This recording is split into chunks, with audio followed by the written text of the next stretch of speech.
이제 투자하실 때 세부적으로 들어가서 이제 판단하셔야 될 일 중에 거의 제 생각에 한 80% 이상은 이게 중요하다 생각할 정도로 중요한 거를 제가 말씀을 드릴 거예요. 경영자가 왜 중요한가? 진짜 어마어마하게 중요합니다. 저는 경영자 깜냥이 안 돼요. 제가 보니까 제가 경영자 노릇을 한 6년 정도 했던 것 같습니다. 근데 일단 제가 경영자 깜냥이 안 되는 게 전 사람이 너무 좋아. 야단도 잘 치고 이래야 되는데 그러니까 이게 마음이 여린 경영자는 경영을 하면 안 돼. 저는 경영자 깜냥이 안 되는데 그래서 깜냥이 안 되니까 빨리 제가 은퇴를 한 거죠.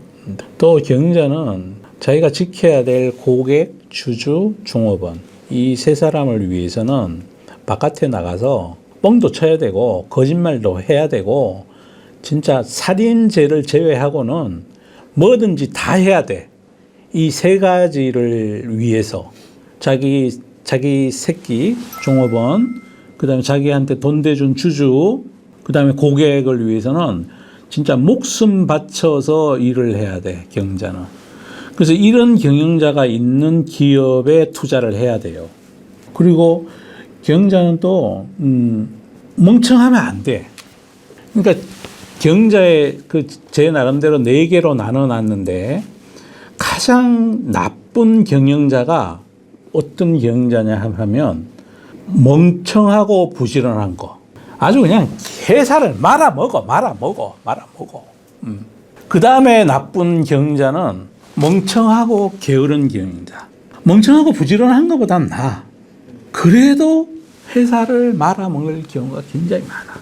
제 눈에는요, 우리 상장기업의 경영자분들을 제가 절대로 누구라고 말씀 안 드릴 건데, 다 그런 식으로 제가 분류를 해놨어.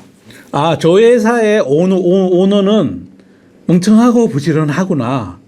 저 회사의 오너는 멍청하고 게으르구나. 그러니까 멍청하고 게으른 거하고 멍청하고 부지런한 거하고 차이에 무슨 차이가 있냐면, 망하는 속도가 좀 틀려. 멍청하고 부지런하면 망하는 속도가 아주 그냥 빨라. 아주 빨리 이제 완전히 꼬라박는 거지 뭐. 근데 멍청하고 부지런하면 좀 천천히 내려가요. 천천히. 연봉이 하락하는 속도가 틀리다니까. 연봉이 이렇게 하향해. 멍청하고 게으르면. 근데 멍청하고 부지런하면 이렇게 내려가. 뭐 신사업을 뭐 해가지고 쫄딱 말아먹고. 요즘 뭐 핫하다는 거고 또 막 해가지고 또 말아먹고.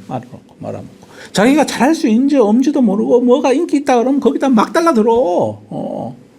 멍청하고 부지런하니까.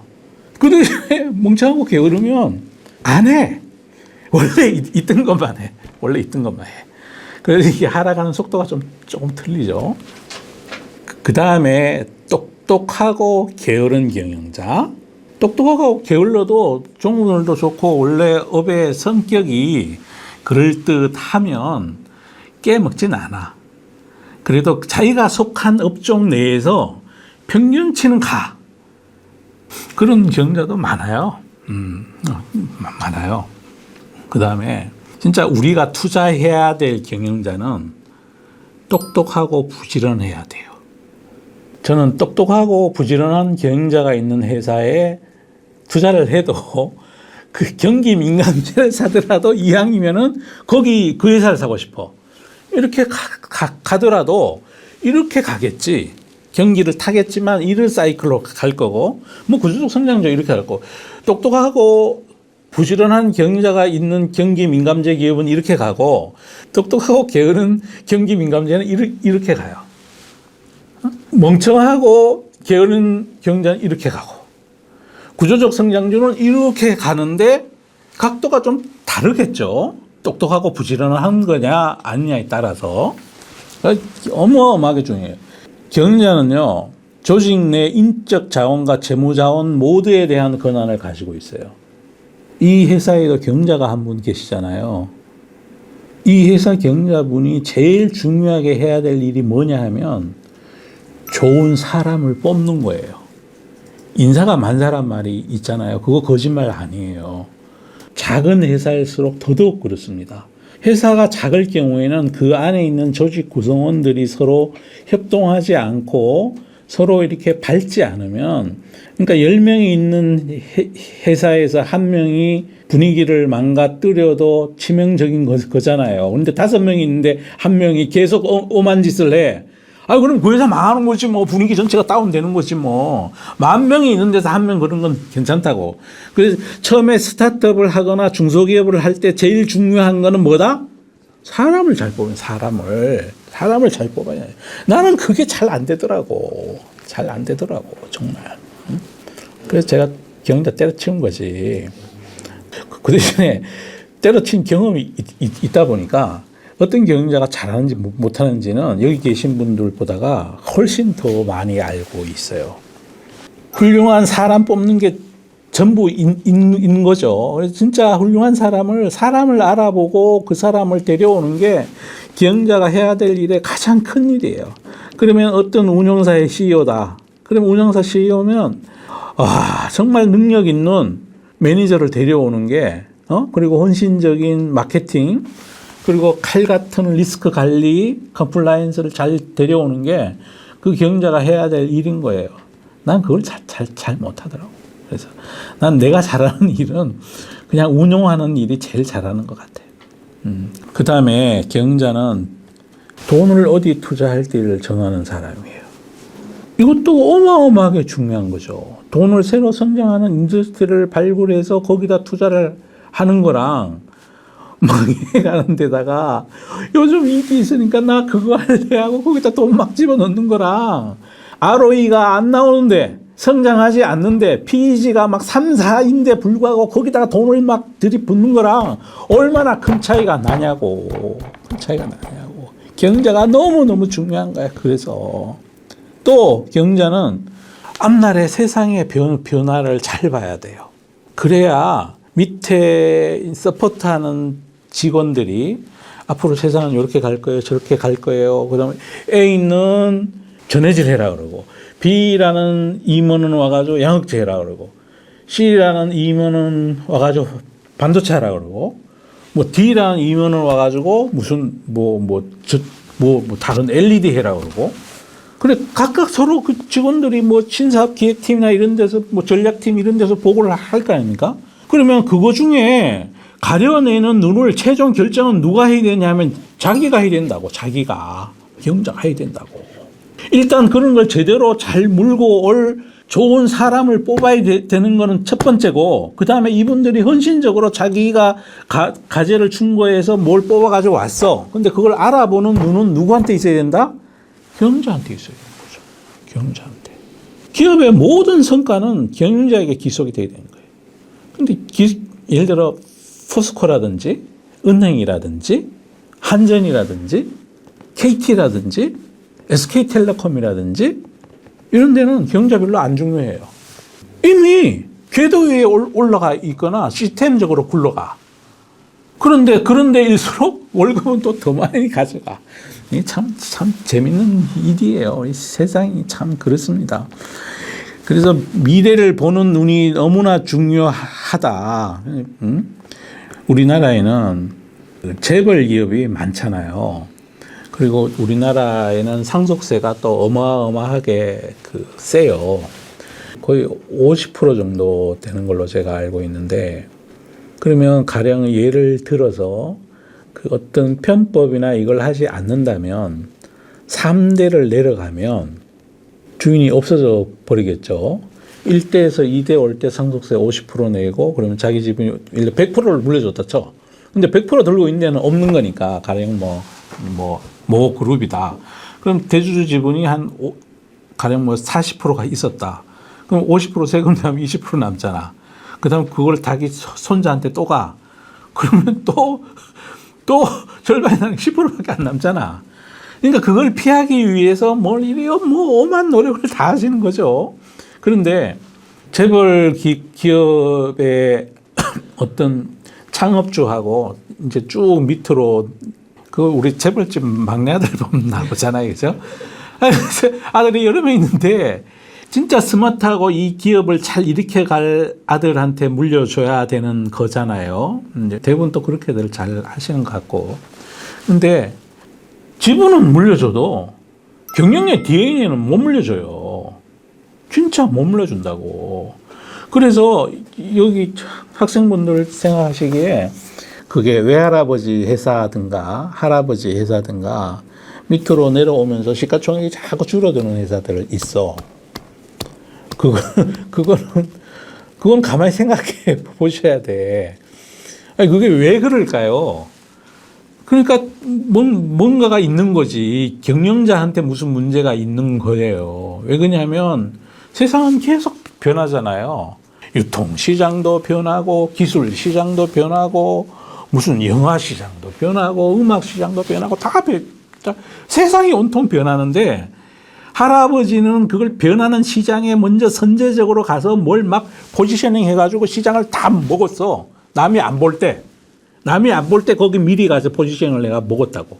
펀드 매니저가 남이 안 볼 때 쌀 때 사가지고 올랐을 때 파는 것처럼 사업을 그렇게 해서 할아버지는 다 했는데 손자로 내려오고 막 이러고 나니까 이제 눈에 보일 때만 하려고 그러는 거야.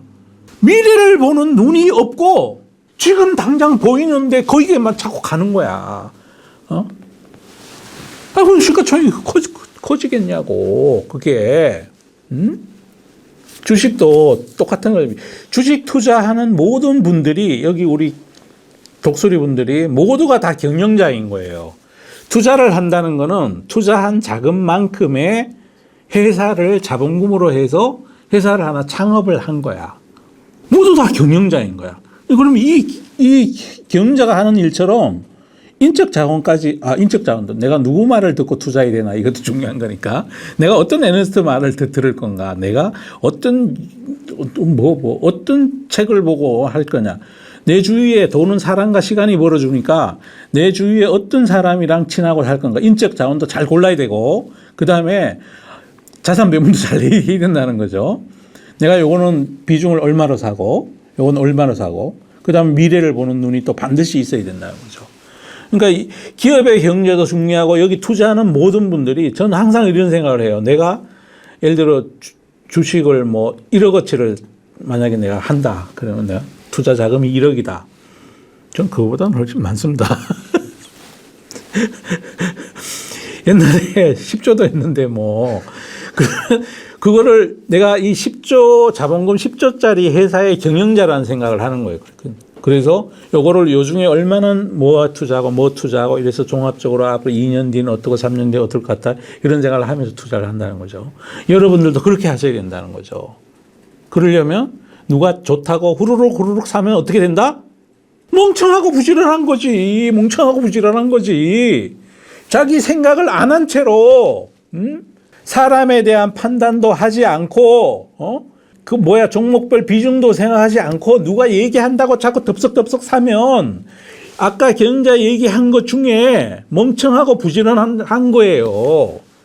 그렇게 샀다 팔았다 하다 보면 하락하는 속도가 훨씬 빠르다니까?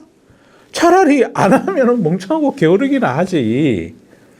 코리아 디스카운트의 상당 부분은 주주 이익보다 공익을 우선시하는 개발도상국적인 지배구조가 잔존하기 때문이다.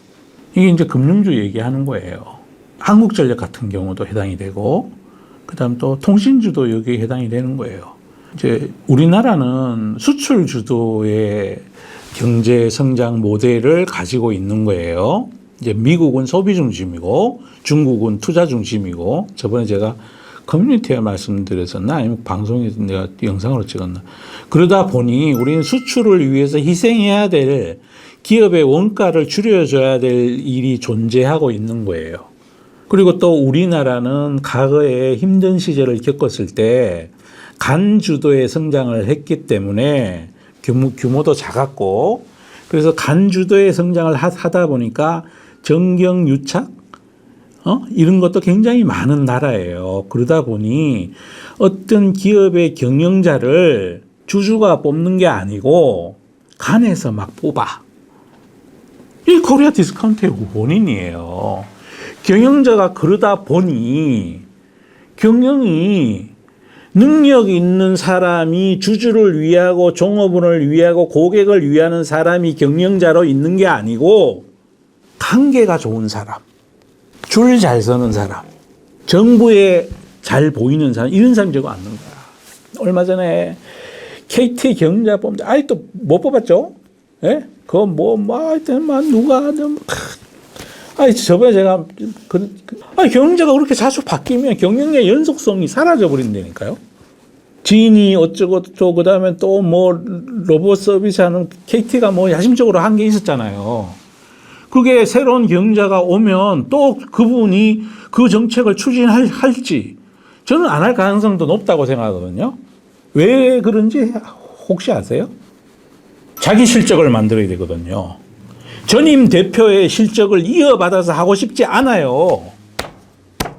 새로운 뭔가를 또 벌려야 된다니까요. 그래야 그게 자기 업적이 되고 자기 업적이 돼가 그걸 가지고 내세워서 나중에 국회 공천도 받고 아니면 다른 높은 자리로 가든가 그래야 된다고요. 우리나라는 지금 그런 데니까 구조적으로.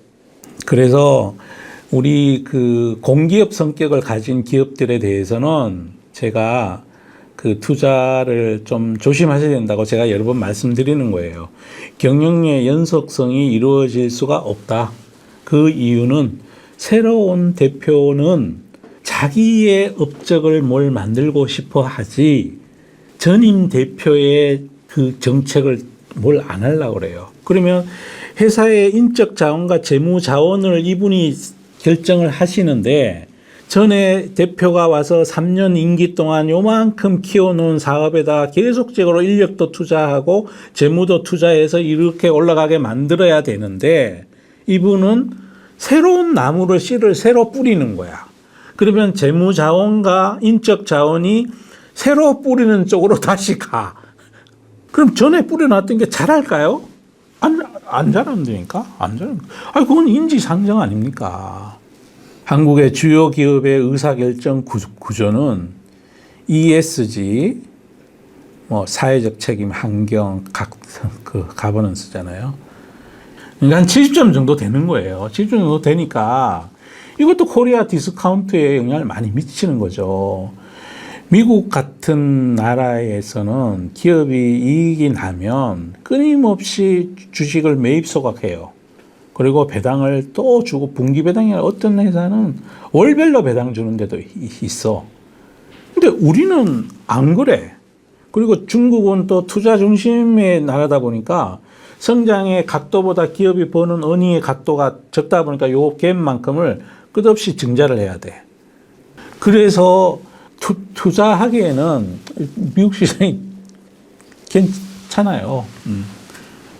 일부 이제 우리도 앞으로 발전해 나가겠지요. 우리도 수출 중심에서 우리도 소비 중심으로 가려면 애를 많이 낳아야 되는데 진짜 인구가 줄잖아요. 인구가 줄면 소비를 못 간다니까. 소비로 가야 가버넌스도 좋아지고 배당도 느리고 그럴 수 있어지는데 그게 잘 안 되니까. 그래서 저는 한국 주식은 한국이 전 세계에서 제일 잘하는 것들만 사면 된다고 생각해요. 반도체, 2차 전지, 방산 요즘 잘해. 음악 잘해. 그리고 하여튼 그 틈새에서 우리 잘하는 게 많아. 그것만 사고 또 중국 회사가 전 세계에서 제일 잘하는 거는 그 중국 회사 주식을 사면 되고 미국이 전 세계에서 제일 잘하는 거는 미국 주식 사면 돼. 투자는 그렇게 하면 돼. 굳이 돈 버는데 국경이 있나요? 다 열려 있는데. 그래서 대한민국에는 또 경영자 독단으로 망가진 기업이 정말 많이 있다. 이거는 그 경영자 공부를 여러분들께서 많이 안 하셔도 돼. 왜 안 하셔도 되냐면 기업 연봉에 나와 있어. 연봉이 나와 있어. 그리고 연봉이 나와 있는데 똑똑하고 부지런한 경영자는 연봉이 이렇게 가요. 이렇게. 진짜 잘 가. 경기 민감제라도 이렇게 안 가고 이렇게 가요. 그런데 이제 새로 물려받은 경영자가 있는 데는 이거 연봉 추이 잘 보셔야 돼요. 진짜 거기 그 경영자가 멍부인지 멍개인지 똑부인지 똑개인지 여러분 반드시 보고 우리 학생들은 그거 판단하고 투자하셔야 된다. 라고 말씀드립니다. 지배구조 관련해서는 지금 안 좋으니까 우리가 1인 1표로 그 권력을 바꿀 수 있잖아요. 우리나라는 민주주의 나라니까 점점 이제 많이들 개선이 될 거라고 생각을 합니다. 그래서 언젠가는 개선이 되고 나면 뭐가 또 개선되는 속도에 맞춰서 그 나빴던 것들이 개선되면서 주가가 오르겠지요. 그때가 되면 제가 힌트를 드리도록 하겠습니다. 네, 지금까지 경영자가 왜 중요한지 제가 말씀드렸고, 여러분 스스로가 경영자입니다. 자, 본인이 투자하는 금액만큼의 회사를 하나씩 만드신 거예요. 그래서 좋은 사람 만나서 시간을 기대서 비중 조절 잘 하시고, 미래에 대해서 창의적으로 꿈꾸시고, 그렇게 하시기 바랍니다. 이상 경제에 대해서 말씀드렸습니다.